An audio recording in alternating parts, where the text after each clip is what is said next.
অসম চৰকাৰে আপোনালোকে জানে যে থলুৱা নিযুক্তিৰ ক্ষেত্ৰত অসমত যদিও যোৱা 3 বছৰত এজনো লোক অসমৰ বাহিৰৰ পৰা অসমত চাকৰি কৰিব অহা নাই তথাপিতো কেতিয়াবা দুই এজন ব্যক্তিয়ে এই বিষয়ত এটা প্ৰশ্ন উত্থাপন কৰি থাকে সেইকাৰণে আমি অসমৰ ডমিসাইল নীতি এটা যে অসমত চৰকাৰী চাকৰি পোৱাৰ বাবে কোন কোন যোগ্য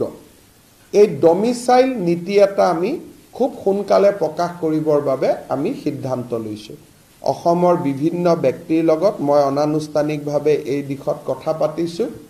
কিন্তু এই বিষয়ত সকলো বাক বিতণ্ডা ওৰ পেলাবৰ কাৰণে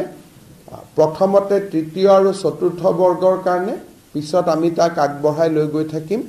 এটা ডমিসাইল নীতি এটা আমি প্ৰস্তুত কৰিম আৰু এই বিষয়ে এই মাহৰ ভিতৰতে আমি এটা সিদ্ধান্ত লবৰ কাৰণে আগবাঢ়ি গৈ আছো যাতে আমি ডমিসাইল নীতি এটা অসমৰ কাৰণে আমি প্ৰকাশ কৰিব পাৰো যোৱা বছৰৰ পৰা এই বছৰ আৰু চলি থাকিব প্ৰায় more than 40,000 grade 3 grade 4 কৰ্মচাৰীক আমি নিযুক্তি দিছো বিভিন্ন বিভাগত পুলিশ সকলো মিলি এই লোকসকলৰ মাজতো শিক্ষকৰ দৰে এটা আমি পাৰস্পৰিক বুজাবুজিৰ এটা বদলি প্ৰক্ৰিয়া এটা আমি আৰম্ভ কৰিব খুজিছো এতিয়াও চিন্তাৰ পৰ্যায়ত আছে যে যদি কামৰূপৰ ল'ৰা এজন ডিব্ৰুগড়ত আছে আৰু ডিব্ৰুগড়ৰ ল'ৰা এজন কামৰূপত আছে দুইজনে নিজৰ ভিতৰতে ফৰ্ম এখনত সহি কৰি দিলে আমি তেওঁলোকৰ ট্ৰান্সফাৰ অৰ্ডাৰটো আমি উলিয়াই দিব পাৰিম ই অসমৰ বহুত চৰকাৰী কৰ্মচাৰীক সহায় কৰিব আৰু ই থাৰ্ড গ্ৰেড ফৰ্থ গ্ৰেডৰ ল'ৰা ছোৱালীসকলে ঘৰৰ বা এটলিষ্ট গৃহ জিলা নহলেও তেজপুৰৰ ল'ৰাজন বৰাক ভেলীৰ পৰিৱৰ্তে যদি দৰং বা বিশ্বনাথতো কাম কৰিব পাৰে বহুখিনি সুবিধা হ'ব সেই দিশতো আমি কিছু কাম আগবঢ়াই লৈ গৈছো আৰু মই ভাবো যে এই দুইটা ডমিসাইল নীতি আৰু ট্ৰান্সফাৰ পলিচি এই দুইটা আমি খুব সোনকালে আগবঢ়াই দিবৰ বাবে আমি সিদ্ধান্ত লৈছো এতিয়া বাকি বিভাগবিলাকত আমি কৰো ইম্পৰ্টেন্ট হেতু যে আৰক্ষীটো কোনোবা এজন ল'ৰা শিলচৰ বেটেলিয়নত আছে এজন ল'ৰা গুৱাহাটীৰ বেটেলিয়নত আছে গুৱাহাটী ল'ৰাজনে যদি শিলচৰত যাব খোজে শিলচৰ ল'ৰাজন গুৱাহাটীত আহিব খোজে নিজৰ ভিতৰত মিউচুৱেল কৰি ফৰ্ম এখন এপ্লাই কৰি দিলে আমি হেতু কৰি দিব পাৰিম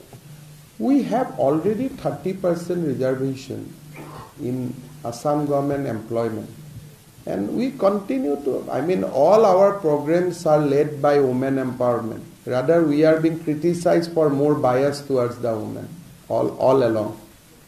mukto baki bilake gali pari thake swalike di thake lorak ekhoni die boli so our government is recognized as a more bias towards the women 1 lakh হোৱাৰ পিছত মই আগতে কৈছো যে 10 মেত যেতিয়া সৰকাৰ 4 বছৰ পুৰা কৰিব সেই সময়ত আমি আৰু 50,000 নিযুক্তি শেষ কৰিবৰ কাৰণে চেষ্টা কৰিম তাৰমানে অহা বছৰ 10 মেত আমাৰ আৰু 50,000 এমপ্লয়মেন্ট যাতে হয় তাৰ কাৰণে আমি আগবাঢ়ি আছো 1 লাখটো আমি শেষ কৰি দিব খুজিছো যিমান পাৰো সোনকালে আজি এটা নিযুক্তি আছে 15 আগষ্টৰ আগতে আৰু এটা নিযুক্তি আছে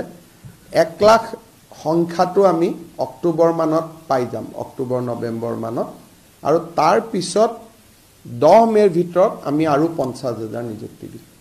তাৰ প্ৰক্ৰিয়া আৰম্ভ হ'ল সেপ্টেম্বৰ অক্টোবৰত পৰীক্ষা আছে পুলিচৰ 1 অক্টোবৰৰ পৰা